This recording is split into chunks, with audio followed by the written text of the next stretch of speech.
Elle ne peut pas se permettre un avocat. Son mari a ri au tribunal. Alors la juge a dit 4 mots qui ont tout changé. Kesha Brightwell se tenait au tribunal familial, serrant un dossier Manil valant plus que toute la défense légale de son mari, pendant qu'il se moquait de sa pauvreté devant tout le monde. Malcolm Brightwell, avocat d'entreprise, était assis à côté de son avocat à 850 $ de l'heure, souriant d'un air suffisant alors qu'elle se représentait d'elle-même. Il n'avait aucune idée que la femme qu'il avait dépouillée de chaque actif venait de passer 3 ans à construire quelque chose qu'il ne pouvait pas acheter, exploiter ou détruire. Ce que la juge a dit ensuite n'a pas seulement fait taire la salle d'audience, cela a réécrit tout l'avenir de Malcolm.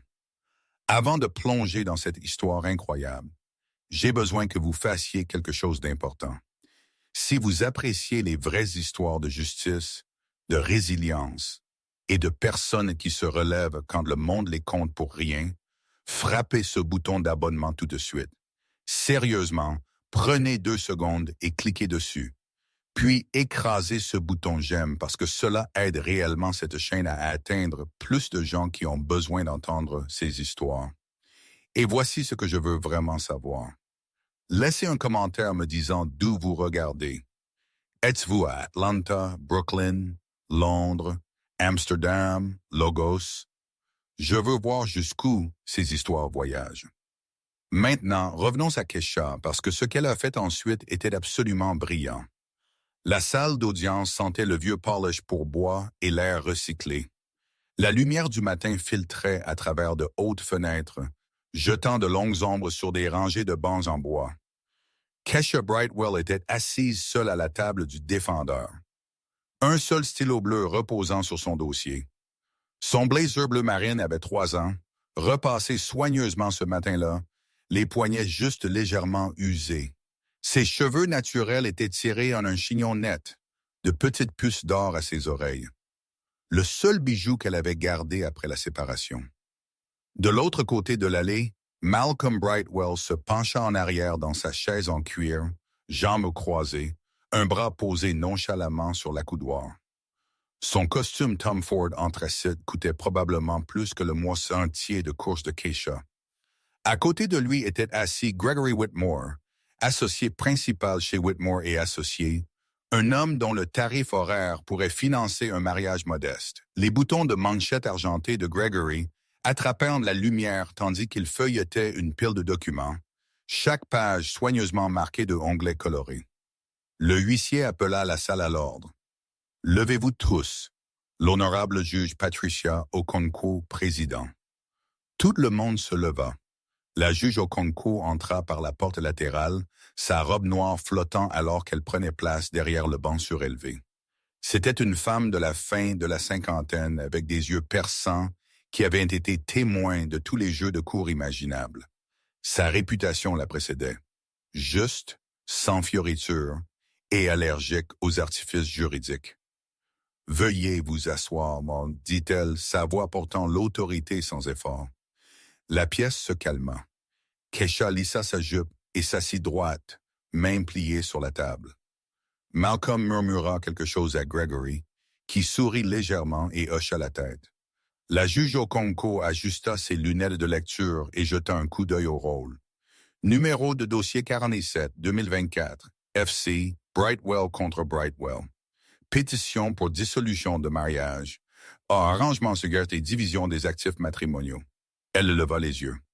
Conseiller Whitmore, je vois que vous représentez Monsieur Brightwell. Gregory se leva en douceur. Oui, votre honneur, Gregory Whitmore représentant Malcolm Brightwell. Et Madame Brightwell, continua la juge, regardant directement Kesha. Vous représentez-vous vous-même aujourd'hui? Kesha se leva, sa voix stable. Oui, votre honneur, je procède procès. Malcolm se pencha vers Gregory et murmura assez fort pour que Kesha l'entende. Cela devrait être rapide. Gregory réprima un sourire. Les yeux de la juge Okonkwo se sont rapidement tournés vers eux, mais elle n'a rien dit. Elle ouvrit le dossier devant elle, parcourant les documents en silence. La salle d'audience retint son souffle. Quelque part à l'arrière, une femme toussa doucement. Monsieur Whitmore, dit la juge Okonkwo, votre client a déposé une motion demandant la garde complète des enfants mineurs, division du domicile conjugal et des paiements d'aliments importants de Madame Brightwell. Est-ce correct? Oui, votre Hunter, dit Gregory, se levant sans moyenner, mi basse avec Gregory, se levant à nouveau. Mon client a été le principal soutien financier tout au long du mariage. Madame Brightwell a abandonné la résidence conjugale sans préavis, le laissant maintenir le foyer et prendre soin des enfants. Nous croyons que le tribunal trouvera que M. Brightwell est le parent le plus stable et mérite la garde principale. La mâchoire de Kesha se serra, mais elle resta silencieuse. La juge Okonkwo se tourna vers Kesha. Madame Brightwell, vous avez déposé une contre-motion demandant la garde conjointe et la répartition équitable des actifs. Vous demandez aussi un soutien conjugal, correct? Oui, votre honneur, dit Kesha clairement. Malcolm renifla doucement. Gregory plaça une main sur son bras, mais Malcolm l'ignora. Votre honneur, dit soudainement Malcolm à moitié debout. Puis-je m'adresser à la cour? La juge Okonkwo le regarda par-dessus ses lunettes. Monsieur Brightwell, vous avez un avocat présent. Veuillez lui permettre de parler en votre nom. Malcolm agita une main dédaigneuse. Avec tout le respect que je vous dois, votre honneur, je pense que tout le monde dans cette salle peut voir ce qui se passe ici.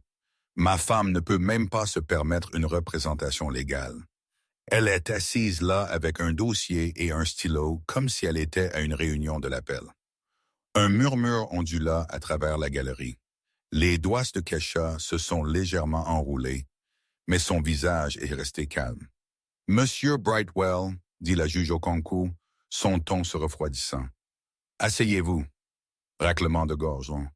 Il ne le fit pas. « Votre honneur, je ne veux pas être impoli, mais c'est un gaspillage du temps du tribunal. Elle n'a pas d'actifs, pas de revenus, pas de capacité à subvenir aux besoins de nos enfants. J'ai tout financé. L'hypothèque, les frais de scolarité de l'école privée, l'assurance médicale, tout. Et maintenant, elle veut la moitié. « Monsieur Brightwell, » répéta la juge, sa voix s'aiguisant, « asseyez-vous. » Malcolm hésita, puis se laissa retomber dans sa chaise, toujours souriant d'un air suffisant. Gregory se pencha et murmura avec urgence, mais Malcolm le repoussa d'un geste. La juge Okonkwo se tourna vers Kesha. « Madame Brightwell, avez-vous une réponse aux affirmations de votre mari? » Kesha se leva lentement. Elle regarda directement la juge, pas Malcolm. « Votre honneur, je ne conteste pas que mon mari ait gagné la majorité de nos revenus ménagers pendant notre mariage. C'est un avocat talentueux, mais son revenu a été possible parce que j'ai géré notre maison, élevé nos enfants et soutenu sa carrière pendant 12 ans. J'ai mis mes propres études en attente afin qu'il puisse terminer ses études de droit. J'ai travaillé 2 emplois pendant qu'il étudiait pour l'examen du barreau. Et quand sa carrière a décollé, je suis resté à la maison parce que nous avions convenu que c'était le mieux pour notre famille. Sa voix était calme, mesurée, mais chaque mot portait son poids. Après notre séparation, continua-t-elle, Monsieur Brightwell a gelé nos comptes conjoints, changé les serrures de notre maison, raclement de gorge, et dit à nos enfants que je les avais abandonnés. J'ai vécu dans un appartement d'une chambre, travaillant comme parajuriste, essayant de reconstruire ma vie à partir de rien. Je n'ai pas d'équipe juridique puissante, votre honneur, mais j'ai la vérité. Malcolm rit, en fait rit fort en pleine audience. La tête de la juge Okonkwo se tourna lentement vers lui comme un prédateur se fixant sur un mouvement. « Avez-vous trouvé quelque chose d'amusant, Monsieur Brightwell? » demanda-t-elle, son ton glacial. Malcolm se pencha en arrière, les bras croisés. « Votre honneur, pardonnez-moi, mais oui, ma femme vient de se dépeindre comme une sorte de victime. La vérité est, elle est partie parce qu'elle ne pouvait pas gérer le style de vie que nous avions construit. Elle voulait se retrouver ou n'importe quelle absurdité d'autonomisation qu'elle avait lue. Je n'ai rien gelé. J'ai protégé nos actifs de quelqu'un qui ne pensait clairement pas droit. Monsieur Brightwell, commença Gregory. Et maintenant, Malcolm, raclement de gorge, continua, ignorant son propre avocat. Elle se présente ici sans représentation, s'attendant à ce que cette cour lui remette juste la moitié de tout ce pour quoi j'ai travaillé. Elle ne peut même pas se permettre un avocat, votre honneur. Comment va-t-elle se permettre nos enfants? Silence. Silence froid, lourd. La juge Okonkwo posa son stylo. Elle retira ses lunettes, les plia soigneusement et les plaça sur le banc. Quand elle leva les yeux, son expression était illisible. « Monsieur Whitmore, dit-elle, contrôlez votre client ou je le tiendrai en outrage. » Gregory se leva immédiatement. « Mes excuses, votre honneur. Cela ne se reproduira plus. Veillez à ce que cela ne se reproduise pas. » La juge Okonkwo se tourna vers Kesha. « Madame Brightwell, vous avez mentionné que vous travaillez comme parajuriste depuis la séparation.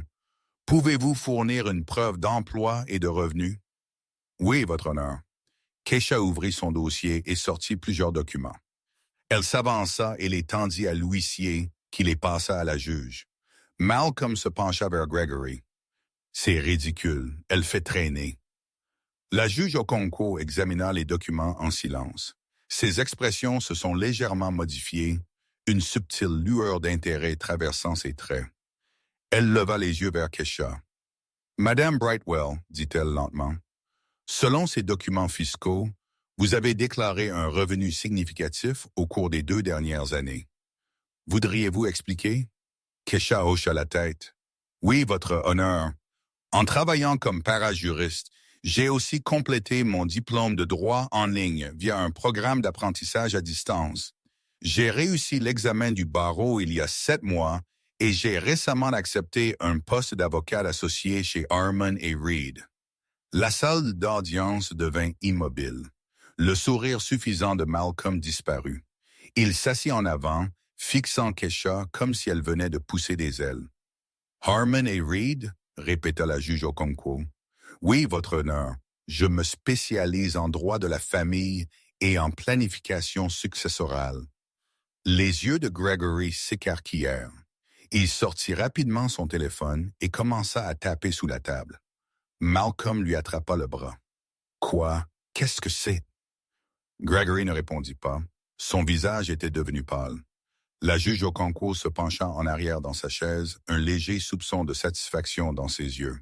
« Madame Brightwell, dites-vous à cette cour que pendant que votre mari affirmait que vous n'aviez pas de revenus, pas de perspective et pas de capacité à subvenir aux besoins de vos enfants, vous construisiez activement une carrière juridique? » « Oui, votre honneur. » Malcolm se leva brusquement. « C'est impossible. Elle n'a jamais. » « Asseyez-vous, monsieur Brightwell. » La juge a claqué. Cette fois, il le fit. La juge Okonkwo regarda Kesha. « Avez-vous des documents prouvant votre emploi et votre certification du barreau? »« Je les ai, votre honneur. » Kesha sortit des documents supplémentaires et les tendit. L'huissier les livra à la juge. Alors que la juge Okonkwo les examinait, le silence dans la salle d'audience devint oppressant. Malcolm fixa Kesha, sa bouche légèrement ouverte, son esprit clairement en pleine course. Gregory était toujours en train de faire défiler furieusement sur son téléphone. Finalement, la juge Okonkwo leva les yeux. « Ceux-ci semblent être en ordre. » Elle se tourna vers Malcolm. « Monsieur Brightwell, il semble que votre évaluation de la situation financière de votre femme était inexacte. » La voix de Malcolm sortit tendue. « Votre honneur, je n'avais aucune idée qu'elle était. » « C'est en train de devenir abondamment clair. » La juge interrompit. Elle regarda à nouveau les documents, puis de nouveau Kesha. « Madame Brightwell, je vois aussi ici que vous avez listé des actifs supplémentaires acquis après la séparation, un véhicule, des comptes d'épargne, des portefeuilles d'investissement. Pouvez-vous expliquer la source de ces fonds? » L'expression de Kesha resta sereine. « Oui, votre honneur. En plus de mon salaire, j'ai consulté sur des affaires juridiques de manière indépendante. J'ai aussi reçu une compensation pour la publication d'articles dans des revues juridiques et pour avoir parlé à des conférences professionnelles. Tous ces revenus ont été correctement déclarés et taxés. » La juge Okonkwo hocha la tête lentement. et votre mari n'était pas au courant de ses activités. Nous n'avons eu aucune communication concernant ma vie professionnelle depuis la séparation, Votre Honneur. Monsieur Brightwell est clairement indiqué qu'il ne voulait rien avoir à faire avec moi à moins que cela n'implique les enfants. Le visage de Malcolm devint rouge. C'est insensé. Elle a caché des revenus. Monsieur Brightwell, dit froidement la juge Okonkwo, une autre explosion et vous serez retiré de cette salle d'audience. Me comprenez-vous? Malcolm serra la mâchoire mais ne dit rien. La juge se tourna de nouveau vers Kesha. Madame Brightwell, je veux être très clair. Vous affirmez que pendant votre séparation, vous avez terminé vos études de droit, réussi le barreau, obtenu un emploi dans un cabinet réputé et construit des sources de revenus supplémentaires, tout cela pendant que votre mari affirmait que vous étiez sans ressources. C'est correct, Votre Honneur. La juge Okonkwo se permit de la plus petite trace de sourire. Impressionnant. Malcolm avait l'air d'avoir été frappé. Gregory murmura quelque chose d'urgent à son oreille, mais Malcolm secoua violemment la tête. « Votre Honneur, » dit Gregory se levant rapidement, « nous aimerions demander un bref sursis pour examiner ces nouvelles informations. »« Refusez, » dit sèchement la juge Okonkwo. « Vous avez eu des mois pour vous préparer, conseiller. C'est l'échec de votre client, pas le problème de la cour. » Gregory s'assit lourdement. Les mains de Malcolm tremblaient. La juge Okonkwo mélangea les papiers devant elle, puis leva les yeux vers les deux parties. « Voici ce qui va se passer, dit-elle. Basé sur les preuves présentées, il est clair que Mme Brightwell est entièrement capable d'assurer la stabilité financière pour elle-même et ses enfants. Le récit selon lequel elle est impuissante ou dépendante est manifestement faux. » Le visage de Malcolm était passé du rouge au gris. Kesha resta parfaitement immobile, son expression neutre, professionnelle.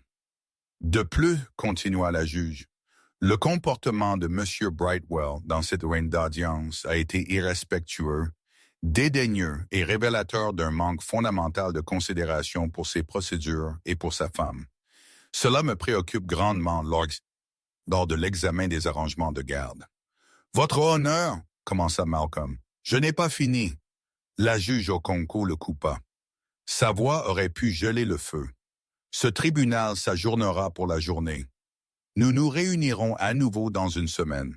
Pendant ce temps, j'attends des deux parties qu'elles soumettent des déclarations financières complètes. Et M. Brightwell, cela signifie tout. Raclement de gorge, comptes bancaires, portefeuille d'investissement, fonds de retraite, intérêts commerciaux, tout cela. Si je découvre que vous avez caché ne serait-ce qu'une obligation d'épargne, je ne serai pas contente. Elle se tourna vers Kesha. Madame Brightwell, vous ferez de même. Je veux une comptabilité complète de vos actifs et sources de revenus. Oui, Votre Honneur, dit Kesha. La juge Okonkwo prit son maillet. Ce tribunal est ajourné. Le craquement du maillet résonna dans la pièce. Tout le monde se leva alors que la juge sortait. Au moment où elle fut partie, ainsi la salle d'audience éclata en murmures. Malcolm se tourna vers Gregory. « Que vient-il de se passer? » Gregory était déjà en train de ranger son attaché-case. « Ce qui s'est passé, c'est que vous avez sous-estimé votre femme et vous vous êtes fait passer pour un imbécile devant une juge. C'est ce qui s'est passé. » « Mais elle ne peut pas. »« Elle peut et elle l'a fait, » dit sèchement Gregory. « Et maintenant, nous allons entrer dans la semaine prochaine sur le pied d'arrière parce que vous ne pouviez pas garder votre bouche fermée. » Malcolm regarda à travers l'allée Kesha, qui ramassait calmement ses documents et les replaçait dans son dossier. Elle ne le regarda pas, ne le reconnut pas. Elle a simplement pris son stylo, fermé son dossier et a marché vers la sortie. Alors qu'elle passait à sa table, Malcolm appela « Kesha ». Elle s'arrêta, se tourna lentement, ses yeux rencontrèrent les siens pour la première fois ce jour-là. « Ce n'est pas fini, dit-il, sa voix basse et menaçante. L'expression de Kesha ne changea pas. « Vous avez raison, dit-elle doucement, ça ne fait que commencer. » Puis elle sortit, ses talons claquant doucement contre le sol en marbre. Malcolm la regarda partir, son esprit tournant, essayant de traiter ce qui venait de se passer. Gregory ferma son attaché-case d'un coup sec. « Nous devons parler maintenant. » À l'extérieur de la salle d'audience, Keisha poussa les lourdes portes en chêne et entra dans le couloir. Le soleil du matin traversait de hautes fenêtres, projetant des motifs géométriques sur le sol poli. Elle expira lentement, laissant la tension s'évacuer de ses épaules. Son téléphone vibra. Un texto de sa collègue chez Harmon et Reed. « Comment ça s'est passé? » Elle répondit. « Mieux que prévu, un autre vibre, celui-ci de sa sœur. »« Ça va? » Keisha sourit faiblement. « Ça va? » Elle glissa le téléphone dans son sac à main et marcha vers l'ascenseur. Derrière elle, à travers les portes de la salle d'audience, elle pouvait entendre la voix élevée de Malcolm, frustré et confus. Elle ne se retourna pas. Elle pressa le bouton de l'ascenseur et attendit, ses reflets la fixant depuis les portes métalliques polies. Composée, professionnelle, prête. L'ascenseur tinta. Les portes s'ouvrirent. Keisha entra, pressa le bouton pour le rez-de-chaussée et regarda le couloir du palais de justice disparaître alors que les portes se refermaient. Lorsqu'elle atteignit le hall, elle sortit dans l'après-midi lumineux, le bruit de la ville l'envahissant comme une vague. Les gens se hâtèrent sur le trottoir, pris dans leur propre vie, leur propre bataille. Keisha se tint là un instant, sentant le soleil sur son visage. Puis elle sortit son téléphone et fit un appel. « Salut, maman, dit-elle doucement. C'est fait, il sait maintenant. » À l'autre bout, la voix de sa mère crépitait d'émotion et de fierté. Keisha écouta, sourit et essuya une seule larme de sa joue. « Je te raconterai tout ce soir, dit-elle. Je t'aime aussi. » Elle termina l'appel, redressa son blazer et marcha vers le parking. Derrière elle, dans cette salle d'audience, Malcolm Brightwell commençait tout juste à comprendre la profondeur de son erreur. Mais Keisha avait déjà 3 pas d'avance. Elle l'avait toujours été. Malcolm Brightwell était assis dans le bureau d'angle de Gregory Whitmore, au 42e étage de la Pinnacle Tower, regardant le panorama du centre-ville sans vraiment le voir. La chaise en cuir sous lui coûtait probablement plus que le loyer mensuel de la plupart des gens, mais il se sentait comme s'il était assis sur du verre brisé. Sa cravate était desserrée, sa veste jetée négligemment sur le dossier de la chaise. Des cernes s'étaient formées sous ses yeux. Il n'avait pas dormi correctement depuis 3 jours. Gregory était assis en face de lui, des lunettes de lecture perchées sur son nez, examinant des documents avec le genre de concentration qui venait de 30 ans de litiges à enjeux élevés. Le bureau sentait faiblement l'eau de Cologne chère et les vieux livres. Des volumes juridiques tapissaient les murs du sol au plafond, leur dos parfaitement aligné, un témoignage d'ordre et de contrôle. Tout ce que Malcolm sentait s'échapper. « C'est grave, dit enfin Gregory, ne levant pas les yeux des papiers. « C'est vraiment grave, Malcolm. » Malcolm passa une main sur son visage. « Je sais. »« Non, je ne pense pas que vous savez. » Gregory posa le document et retira ses lunettes. « Votre femme n'a pas seulement réussi l'examen du barreau, elle a obtenu son diplôme dans les 15% supérieurs de sa classe d'un programme de droit en ligne accrédité, tout en travaillant à temps plein et en élevant vos enfants le week-end. Elle a été publiée dans 3 revues juridiques. Elle a été conférencière invitée à 2 programmes de certification parajuridique. Et elle travaille maintenant dans l'un des cabinets d'avocats en droit de la famille les plus respectés de l'État. « J'ai entendu tout cela au tribunal, dit sèchement Malcolm.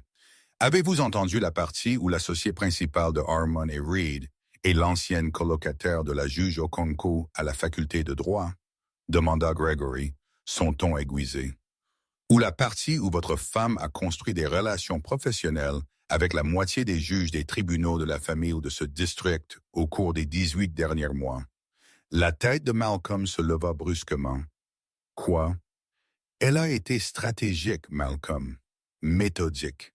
Pendant que vous vous vantiez à vos copains de golf d'avoir laissé avec rien, elle réseautait, étudiait, se bâtissait une réputation Et maintenant, elle est entrée dans cette salle d'audience avec une crédibilité que vous ne pouvez pas acheter. Malcolm se leva brusquement et marcha vers la fenêtre. La ville s'étirait sous lui, indifférente à sa crise. Des véhicules de luxe se déplaçaient comme des jouets dans les rues 42 étages plus bas. Alors, que faisons-nous? Gregory se pencha en arrière dans sa chaise. Nous faisons exactement ce que la juge Okonkwo a ordonné. Divulgation financière complète. Chaque compte, chaque actif, chaque investissement. Et nous prions pour que votre femme n'ait pas un as dans sa manche que nous n'ayons pas encore vu. Qu'est-ce que cela est censé signifier?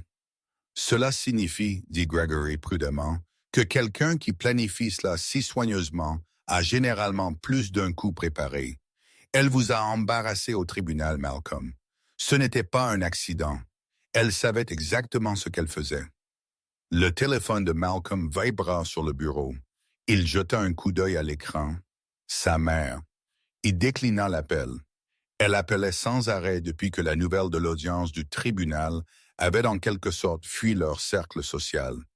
Le club de bridge de sa mère s'amusait apparemment beaucoup avec l'histoire de la femme de Malcolm, celle qu'il avait affirmé ne pas pouvoir fonctionner sans lui, se présentant avec un diplôme de droit et un poste dans un cabinet prestigieux. La divulgation financière va être un problème, admit Malcolm doucement. Les yeux de Gregory se rétrécirent. Pourquoi? Parce qu'il y a certains comptes dont Kesha ne sait rien. La température dans la pièce sembla chuter de 10 degrés. Gregory se leva lentement. S'il vous plaît, dites-moi que vous n'avez pas caché d'actifs matrimoniaux, Malcolm. Je les ai protégés, dit Malcolm défensivement. Il y a une différence. Non, il n'y en a pas. Pas pour une juge. La voix de Gregory était tendue d'une colère contrôlée.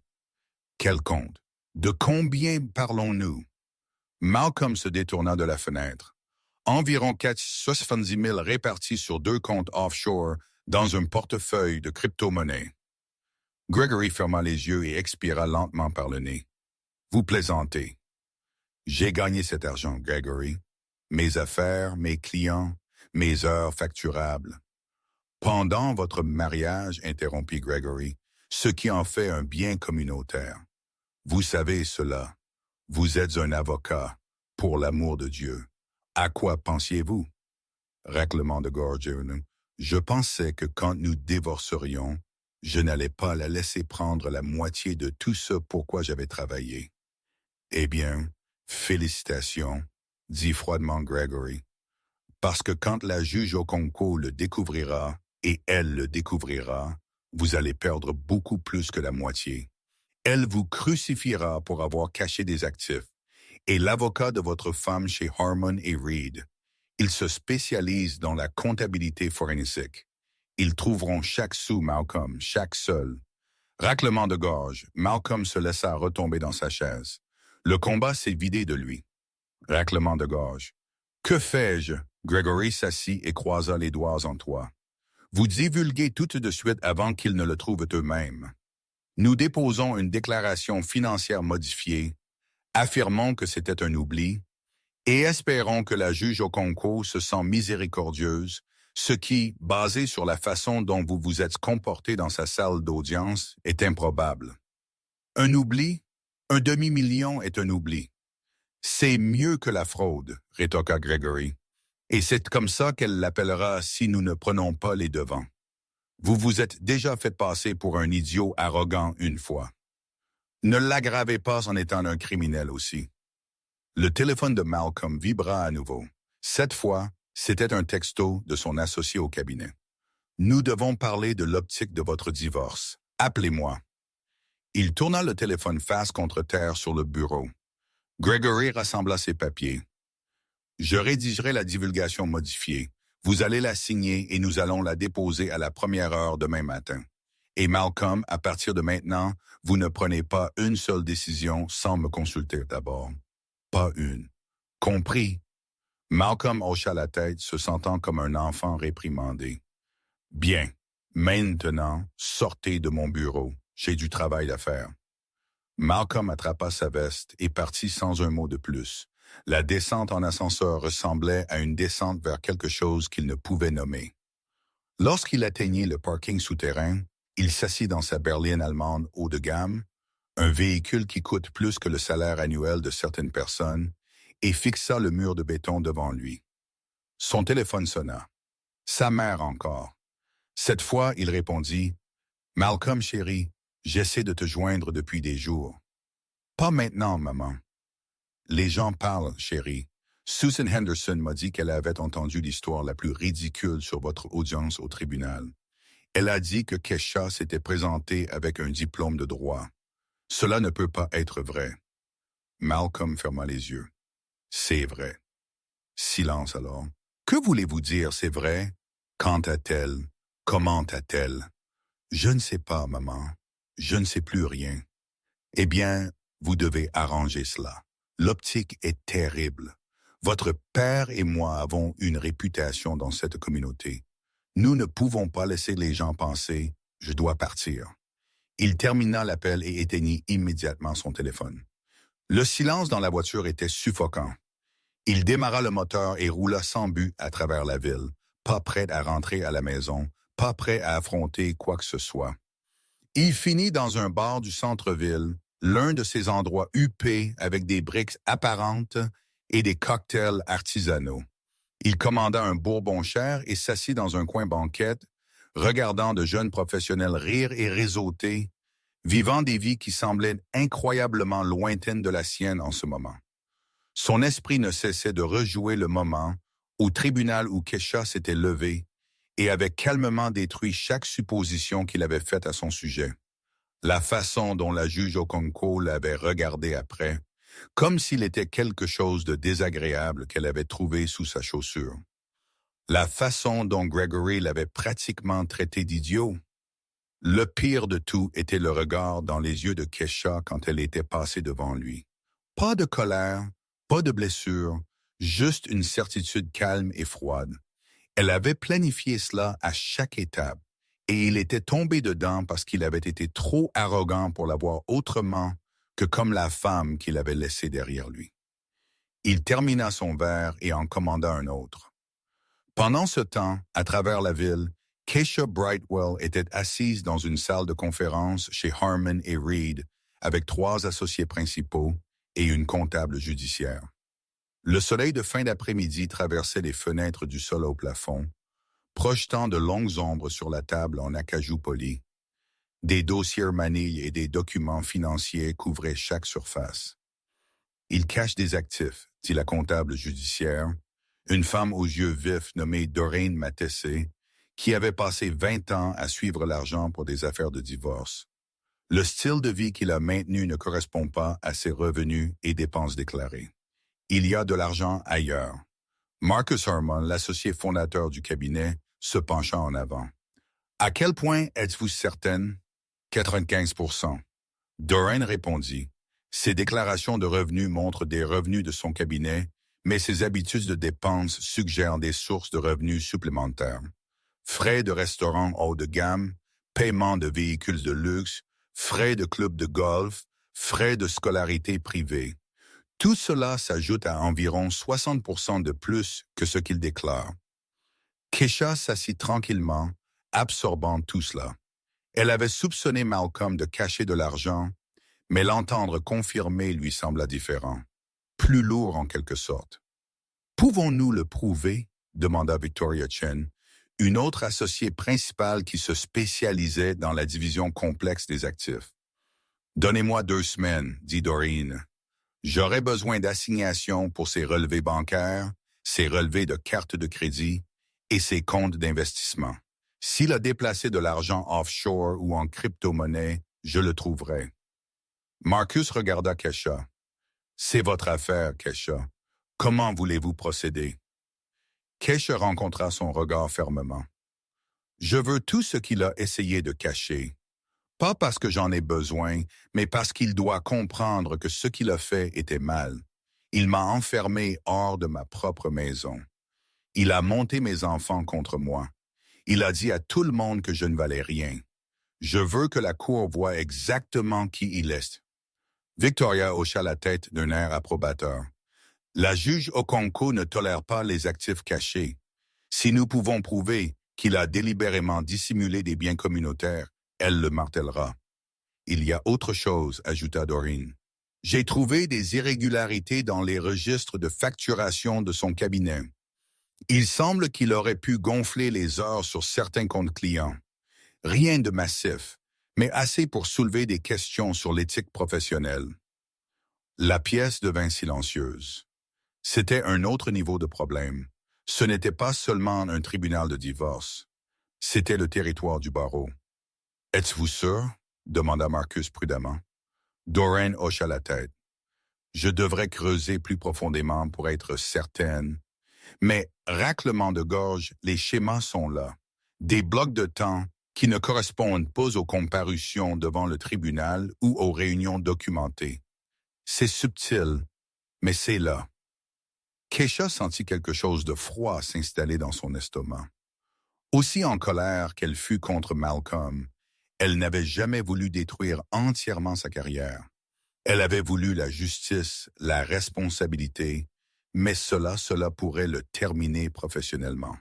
Victoria a dû voir quelque chose dans son expression. « Keisha, je sais que c'est difficile, mais s'il a commis une fraude de facturation, ses clients ont le droit de savoir et la Cour a besoin de connaître l'image complète de la personne avec qui il traite. » « Je comprends, » dit Keisha doucement. « Je ne pensais juste pas que ça irait aussi loin. » « Il a fait en sorte que ça aille aussi loin, » dit Marcus doucement. « Vous n'avez pas créé cette situation. Vous refusez juste d'en être une victime. Il y a une différence, voici. » Keisha hocha la tête lentement. « Continuez d'enquêter. Je raclement de gorge veux tout savoir. »« Nous aurons besoin que vous signiez des autorisations, » dit Victoria, faisant glisser des papiers sur la table pour les assignations et les demandes de dossiers. Keisha prit un stylo et commença à signer. Chaque signature ressemblait à une autre porte se fermant sur la vie qu'elle avait connue. Raclement de gorge. Le mariage était terminé. Elle avait accepté cela.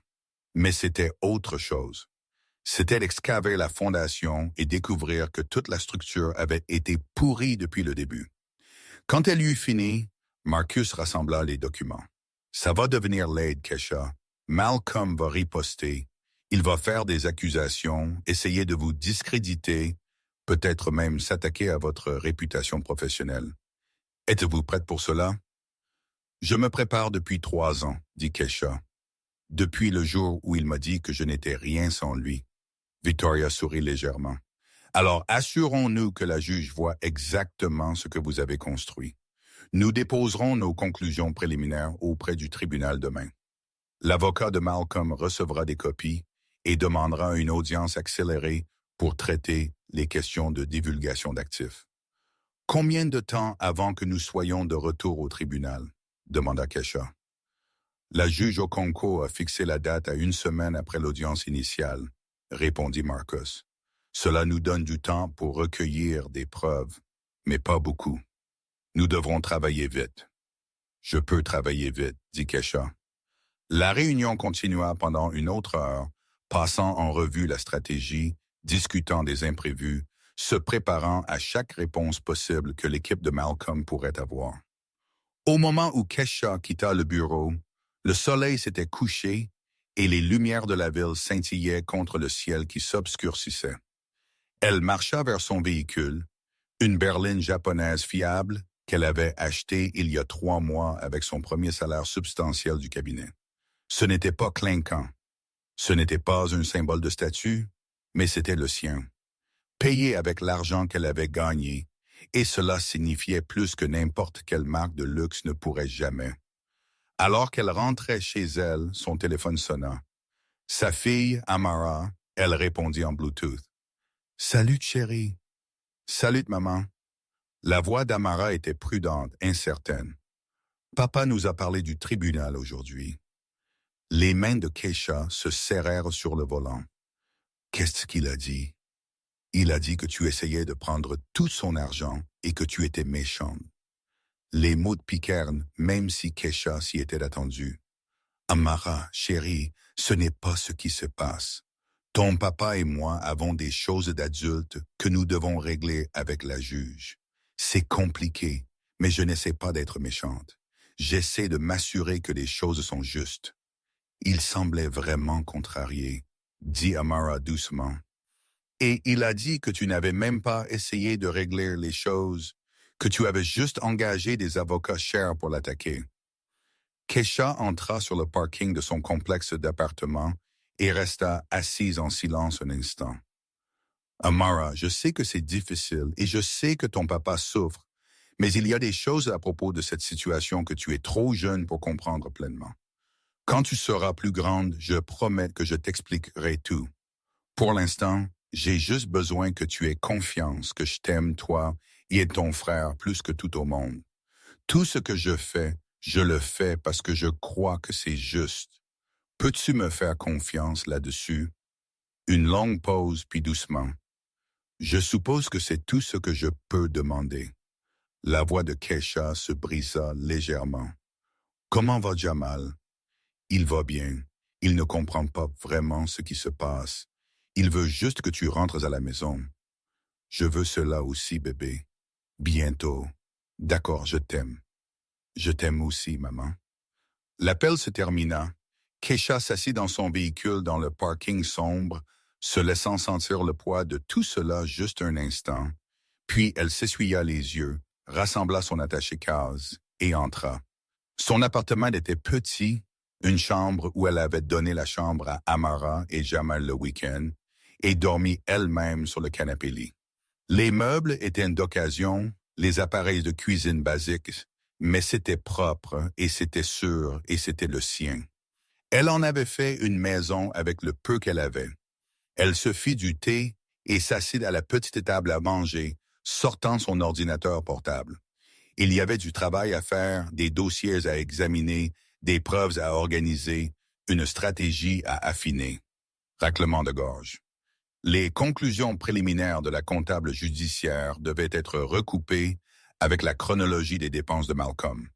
S'il pouvait prouver qu'il avait systématiquement caché de l'argent tout en affirmant qu'elle était sans ressources, la juge au concours verrait clair en lui. Les heures passèrent. Minuit vint et s'en alla. Kesha travailla à travers tout cela, alimenté par le thé et la détermination. Vers 2h02 du matin, son téléphone vibra avec un email. Le cabinet de Gregory Whitmore. Elle l'ouvrit. Divulgation financière modifiée. Malcolm Brightwell. Son rythme cardiaque s'accéléra. Elle téléchargea la pièce jointe et commença à lire. Alors qu'elle faisait défiler les pages, ses yeux s'écarquillèrent. Malcolm avait divulgué les comptes offshore, le portefeuille de crypto-monnaies, près d'un demi-million de dollars qu'il avait caché. Au bas de la divulgation se trouvait une note de Gregory. Veuillez noter que ces comptes ont été omis par inadvertance de la déclaration initiale en raison d'un oubli administratif. Nous nous excusons pour toute confusion. Kesha rit fort dans son appartement vide. Oubli administratif. Ils avaient découvert qu'elle avait des comptables judiciaires sur l'affaire et avaient paniqué. Malcolm avait cligné des yeux en premier. Elle transféra l'email à Marcus, Victoria et Doreen avec une seule ligne. Ils ont peur. En quelques minutes, son téléphone sonna. « Marcus, vous l'avez vu? »« Je l'ai vu, » dit Kesha. « Un demi-million de dollars en oubli administratif. »« La juge au concours va le manger vivant, » dit Marcus, et elle pouvait entendre la satisfaction dans sa voix. C'est exactement ce dont nous avions besoin. Il vient d'admettre avoir caché des actifs matrimoniaux importants. Même avec l'excuse, le mal est fait. Que se passe-t-il maintenant? Maintenant, nous répondons. Nous déposons une motion citant sa divulgation modifiée comme preuve de mauvaise foi et demandons des sanctions. Nous argumentons que s'il a caché autant d'argent, il pourrait y en avoir plus. Nous demandons un audit judiciaire complet à ses frais. Et nous nous assurons que la juge au concours sache qu'il ne l'a divulgué qu'après que nous ayons indiqué que nous menions notre propre enquête. Raclement de gorge. Kesha sentit quelque chose bouger en elle. Il ne s'agissait plus seulement de l'argent. Il s'agissait de responsabilité, de prouver que les actions avaient des conséquences, même pour les avocats d'entreprises à succès qui pensaient être intouchables. Faites-le, dit-elle. Nous déposerons à la première heure demain matin. Dormez un peu, Kesha. Nous avons une semaine chargée devant nous. Elle termina l'appel et s'assit dans le calme de son appartement, l'ordinateur portable brillant dans l'obscurité. Devant sa fenêtre, la ville dormait, inconsciente de la tempête qui se préparait dans ses tribunaux de la famille. Malcolm avait fait son coup, mais c'était trop tard. La vérité sortait déjà pièce par pièce, et il n'y avait rien qu'il puisse faire pour l'arrêter. Kesha ferma son ordinateur portable et se permit enfin de le sentir. Pas la victoire, pas encore, mais quelque chose de proche. L'espoir, peut-être, ou la justice enfin en vue. Elle éteignit les lumières et s'allongea sur son canapé-lit, fixant le plafond. Dans 6 jours, il serait de retour au tribunal. Et cette fois, Malcolm Brightwell allait apprendre exactement ce qu'il en coûtait de sous-estimer la femme qu'il avait juré d'aimer, d'honorer et de chérir. La femme qu'il avait rejetée comme rien était sur le point de lui montrer tout.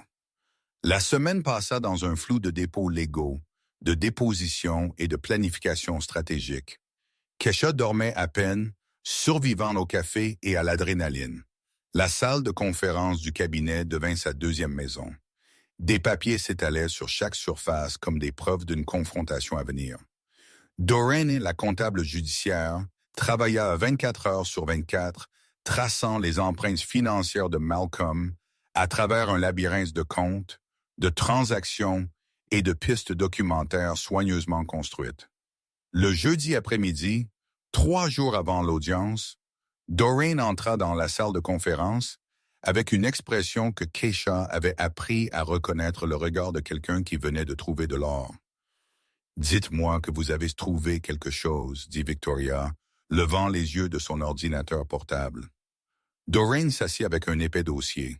« J'ai tout trouvé. » Elle l'ouvrit, étalant des documents sur la table. Malcolm n'a pas seulement caché de l'argent. Il a systématiquement détourné des actifs matrimoniaux depuis au moins 18 mois. Regardez ceci. Virement mensuel de son compte professionnel vers une société écran enregistrée au Delaware. La société écran est ensuite transféré des fonds vers les comptes offshore. Kesha se pencha en avant, étudiant les relevés bancaires.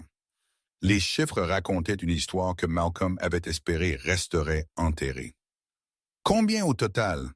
683 000 $.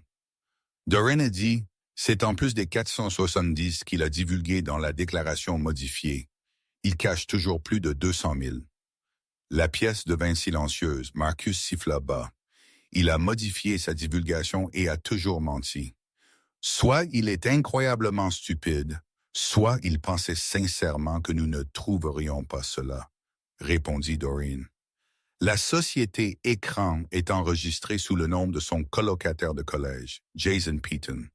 Mais l'activité financière correspond parfaitement aux habitudes de dépenses de Malcolm, même horodatage, même montant de transaction, juste filtré à travers une couche supplémentaire. Pouvons-nous prouver que Malcolm contrôle ce compte? Demanda Kesha. Les adresses IP des transferts en ligne remontent au réseau de son cabinet d'avocats et à son adresse personnelle. Doreen dit, sortant un autre document. Il effectuait littéralement ses transferts depuis l'ordinateur de son bureau pendant les heures de travail. Nous l'avons eu. Victoria tapait déjà sur son ordinateur portable.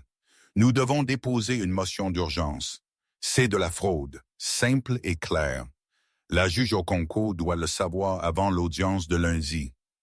Il y a plus, Dorian continua. Les irrégularités de facturation que j'ai mentionnées.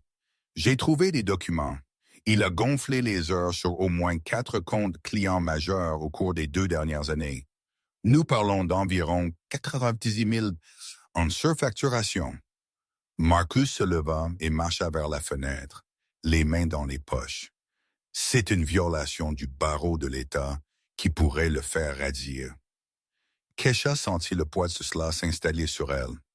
Cela avait commencé comme une affaire de divorce, un combat pour un traitement équitable et la garde de ses enfants. Maintenant, Cela menaçait de défaire toute la vie professionnelle de Malcolm. Une partie d'elle, une petite partie dont elle n'était pas fière, ressentait de la satisfaction, mais une plus grande partie ressentait autre chose. De la tristesse, peut-être pour ce qu'ils avaient été et pour ce qu'il était devenu, pour l'épave de tout cela. Kesha. La voix de Victoria coupa ses pensées. Êtes-vous d'accord avec cela? Kesha leva les yeux vers les trois avocats qui la regardaient. Vous demandez si je veux détruire le père de mes enfants. Nous demandons ce que vous voulez que nous fassions de cette information, dit Marcus doucement. Ceci va au-delà de la division des actifs maintenant. C'est une faute professionnelle. Une fois que nous déposons cela auprès du tribunal, cela devient une partie du dossier public. Le barreau de l'État le verra. Ses clients le verront. Sa carrière pourrait ne pas y survivre. Kesha se leva et marcha vers la fenêtre à côté de Marcus. La ville s'étalait sous eux. Des milliers de personnes vivant leur vie, menant leur propre bataille. Il y a 3 ans, Malcolm m'a dit que je ne valais rien. Il a dit que je n'avais rien à offrir, que j'étais juste une femme au foyer sans perspective et sans valeur. Il a gelé nos comptes et changé les serrures pendant que je rendais visite à ma mère.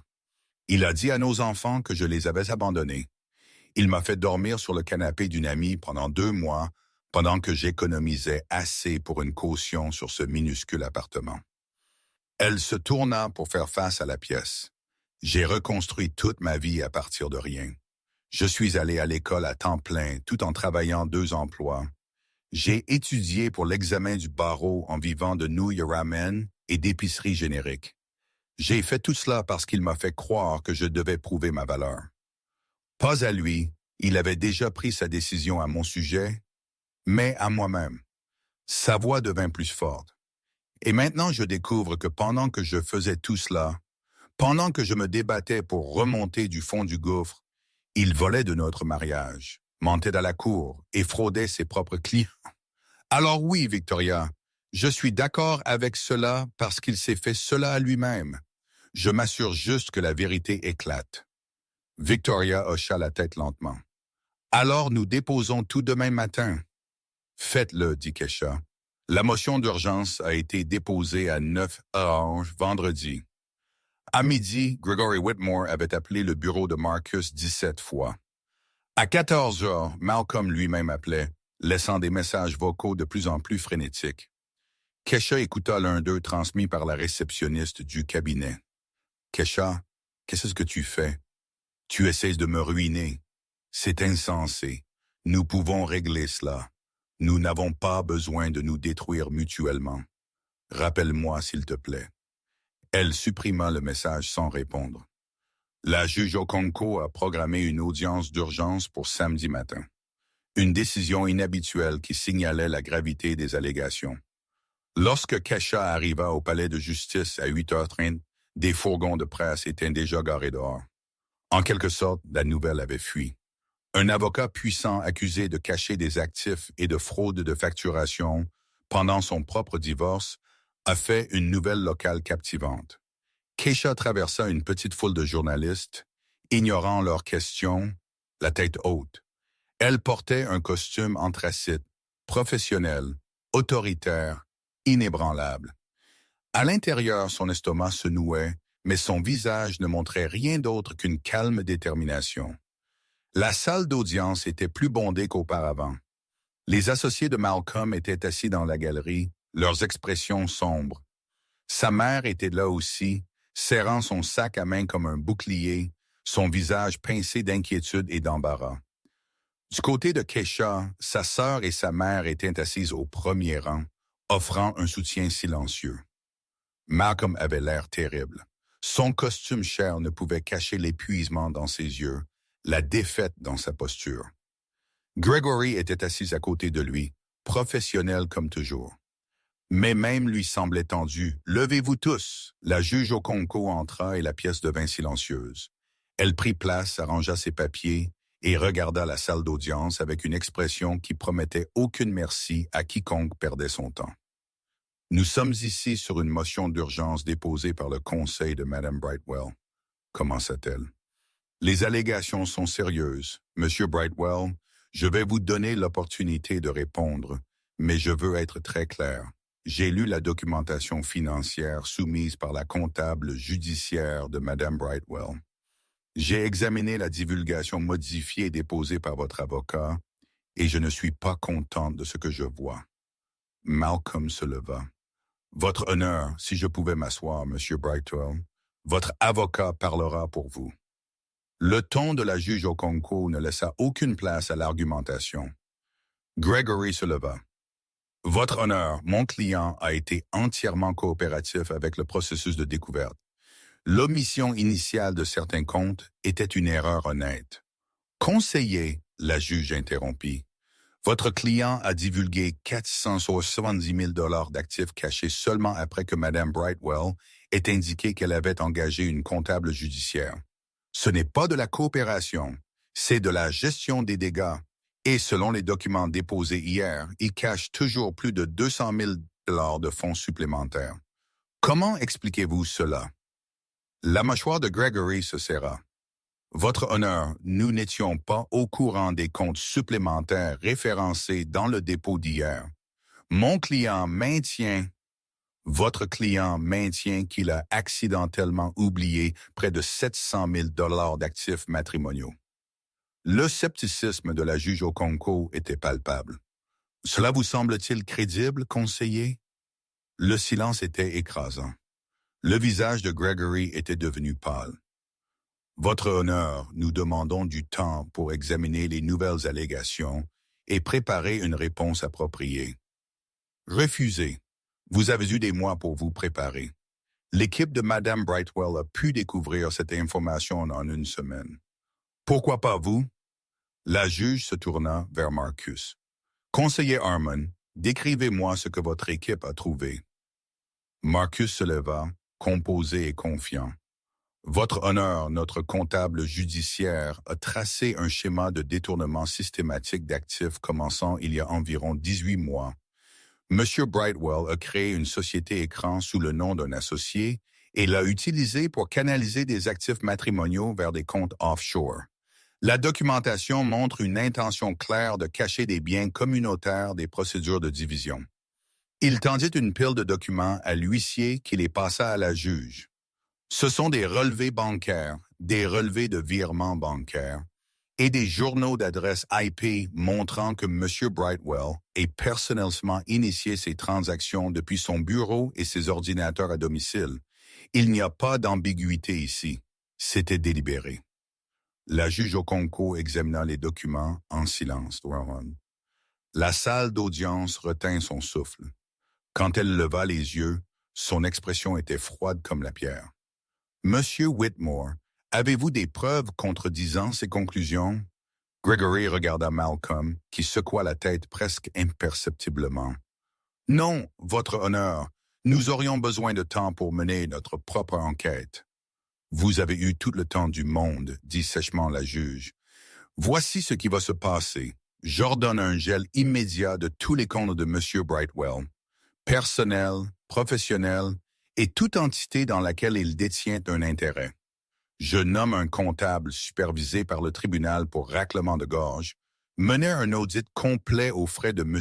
Brightwell, et j'émets des sanctions d'un montant de 50 000 $ payables à l'équipe juridique de Mme Brightwell pour les coûts encourus pour découvrir des informations qui auraient dû être divulguées volontairement. Le visage de Malcolm devint blanc.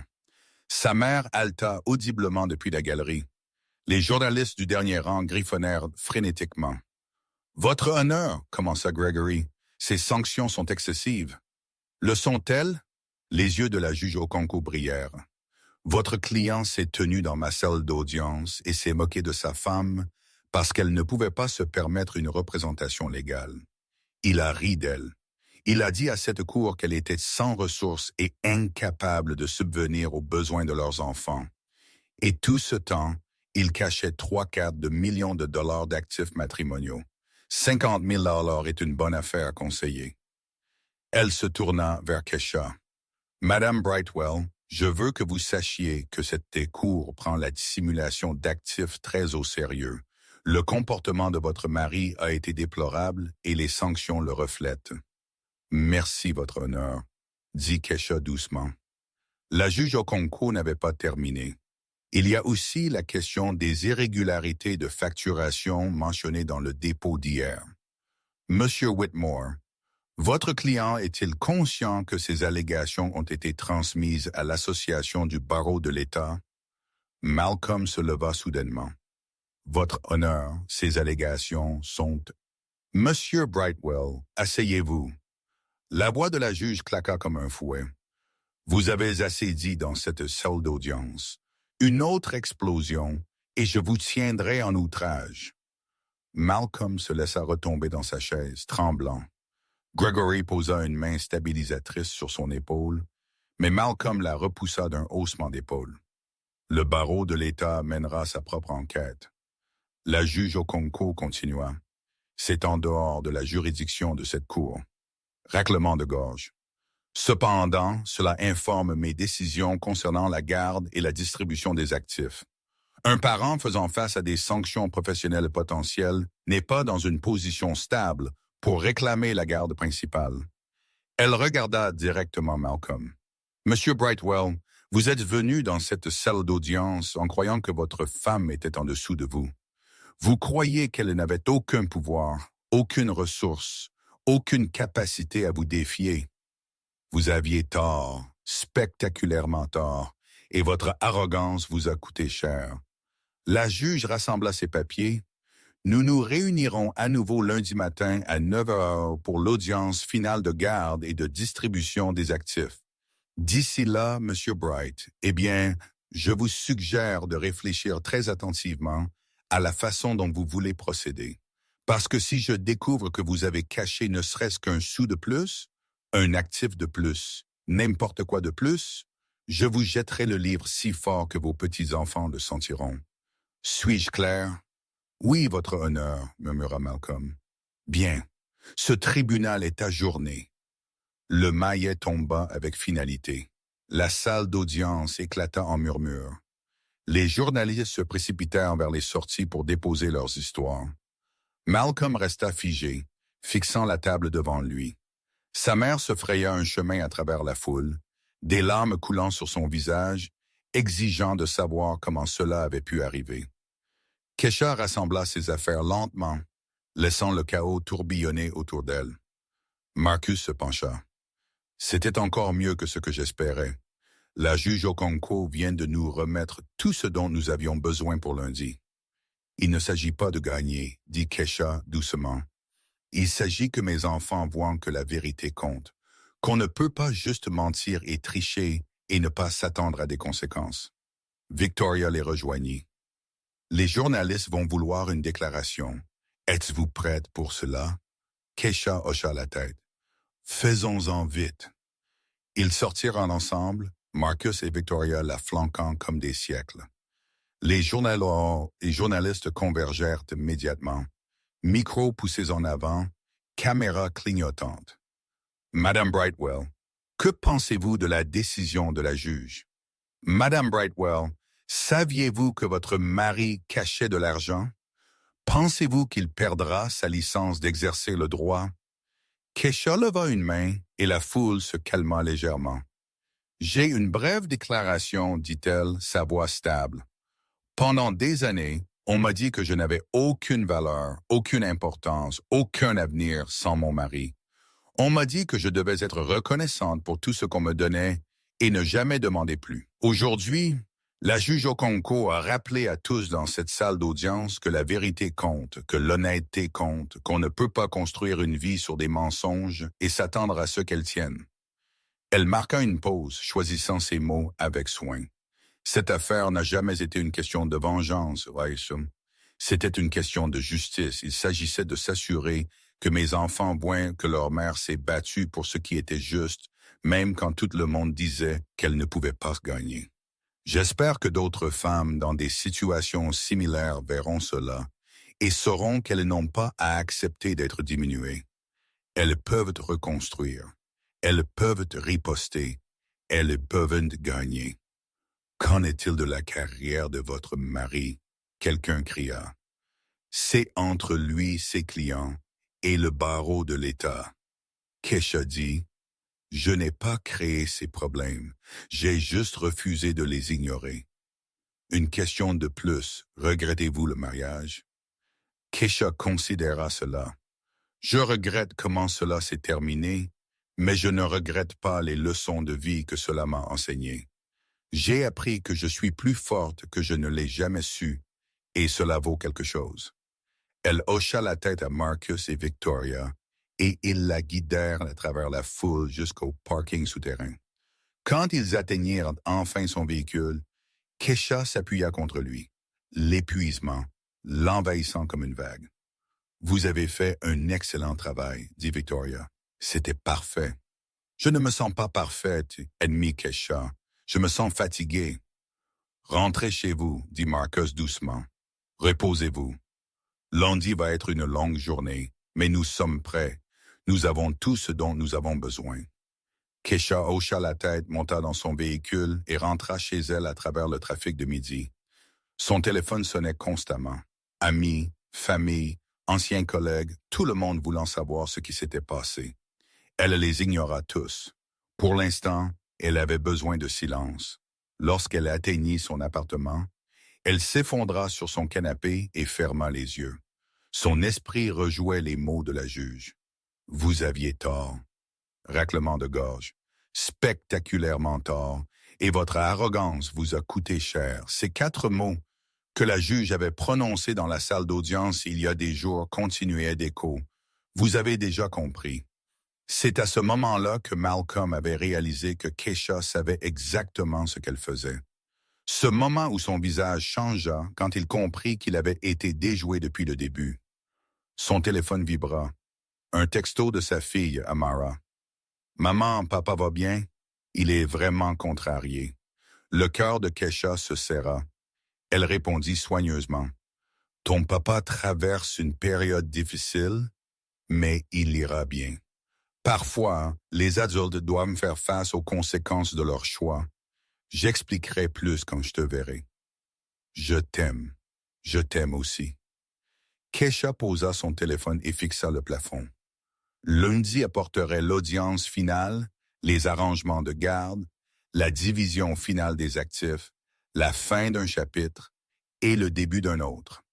Elle s'était battue si fort pour arriver ici, avait tant sacrifié, s'était reconstruite à partir de rien. Et maintenant, enfin, elle était sur le point de gagner. Mais la victoire se sentait différemment de ce qu'elle avait imaginé. Ce n'était pas triomphant ou joyeux.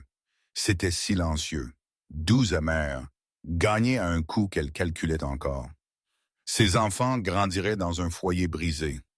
La carrière de Malcolm pourrait ne jamais se rétablir. Leur famille porterait cette histoire pendant des années. Mais elle s'était défendue. Elle avait refusé d'être effacée, renvoyée ou oubliée. Et cela comptait. Cela comptait plus que toute autre chose. Le dimanche passa dans un brouillard de préparation. Le lundi matin arriva froid et clair. Kesha s'habilla de son meilleur costume, le bleu marine qu'elle avait acheté pour son premier jour chez Harmon et Reed. Elle se regarda dans le miroir. Une avocate à succès, une mère, une survivante. « Vous avez cela, » dit-elle à son reflet. Le palais de justice était moins bondé cette fois-ci, bien que quelques journalistes s'attardent encore dehors. Kesha entra la tête haute, flanquée de son équipe juridique. Sa mère et sa sœur étaient déjà assises dans la galerie, leur présence un réconfort. Malcolm arriva quelques minutes plus tard, l'air diminué en quelque sorte. Son costume cher pendait différemment sur lui, comme s'il avait perdu du poids. Ses yeux étaient creux, cernés de cernes foncées. Gregory marcha à côté de lui, professionnel, mais sensiblement plus froid qu'auparavant. La juge Okonkwo entra ponctuellement à 9 heures. « Procédons, dit-elle sans préambule. J'ai examiné toutes les soumissions des 2 parties. J'ai considéré les divulgations financières, les rapports de comptabilité judiciaire et les preuves de caractère présentées. Je suis prête à statuer. » La salle d'audience devint silencieuse. Le cœur de Kesha battait dans sa poitrine. « Premièrement, la garde, » commença la juge Okonkwo. Basé sur les preuves, j'accorde la garde légale conjointe avec une répartition de la garde physique de 60-40 en faveur de Mme Brightwell. Les enfants résideront principalement avec leur mère, M. Brightwell les ayant les week-ends alternés et une nuit de semaine par semaine. Le visage de Malcolm se froissa. Sa mère sanglota doucement dans la galerie. Deuxièmement, la division des actifs. Étant donné la dissimulation délibérée d'actifs matrimoniaux par M. Brightwell, j'accorde à Mme Brightwell 65% de tous les biens communautaires. Cela inclut la résidence principale qui sera vendue avec les produits divisés en conséquence, les comptes de retraite, les portefeuilles d'investissement et tous les fonds identifiés par l'audit judiciaire. Gregory commença à s'objecter, mais la juge Okonkwo leva une main. Je n'ai pas terminé.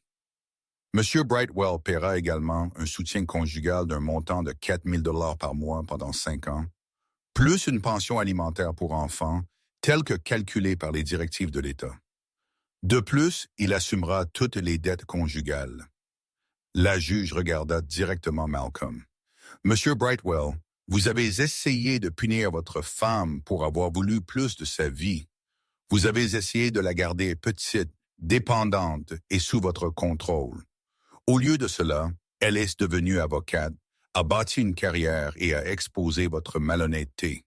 Que cela serve de leçon. Quand vous essayez de détruire quelqu'un, assurez-vous qu'il ne revienne pas plus fort. » Elle prit son maillet. « Ce tribunal statue en faveur de la pétitionnaire. Affaire classée. » Le maillet tomba. Le son résonna dans la salle d'audience comme le tonnerre. C'était terminé. Kesha sentit des larmes couler sur son visage, mais ce n'étaient pas des larmes de tristesse. C'était un lâcher-prise, un soulagement, une vindication. Marcus lui serra l'épaule. Victoria sourit. De la galerie, sa mère et sa sœur se précipitèrent, l'embrassant dans une étreinte féroce. Malcolm se leva lentement et sortit sans regarder personne. Gregory suivit, déjà au téléphone, commençant probablement la gestion des dégâts qui définirait la prochaine phase de la vie de Malcolm. À l'extérieur de la salle d'audience, Kesha se tenait au soleil, respirant profondément. Son téléphone vibra avec des félicitations de collègues et d'amis. Mais le message qui comptait le plus venait d'Amara. « Papa nous a dit, nous vivrons avec toi la plupart du temps. » Raclement de gorge. « Je suis contente, maman. Tu m'as manqué. » Kesha s'essuya les yeux et sourit à travers les larmes. Elle avait gagné plus qu'une affaire judiciaire. Elle avait regagné sa vie. Elle avait gagné ses enfants. Elle avait gagné la preuve qu'elle n'avait jamais été rien. Elle était tout ce qu'elle avait besoin d'être depuis le début. Alors qu'elle marchait vers son véhicule, elle pensa à ce moment au tribunal il y a quelques jours quand Malcolm s'était moqué d'elle, quand il avait dit qu'elle ne pouvait pas se permettre un avocat. Elle pensa à la réponse de la juge Okonkwo. Ces 4 mots dévastateurs qui avaient tout changé. Vous avez déjà compris, parce que Kesha avait compris. Elle avait compris sa valeur, sa force, son pouvoir. Et à la fin, cette compréhension avait valu plus que tout l'argent caché de Malcolm, toute son arrogance, toute sa cruauté.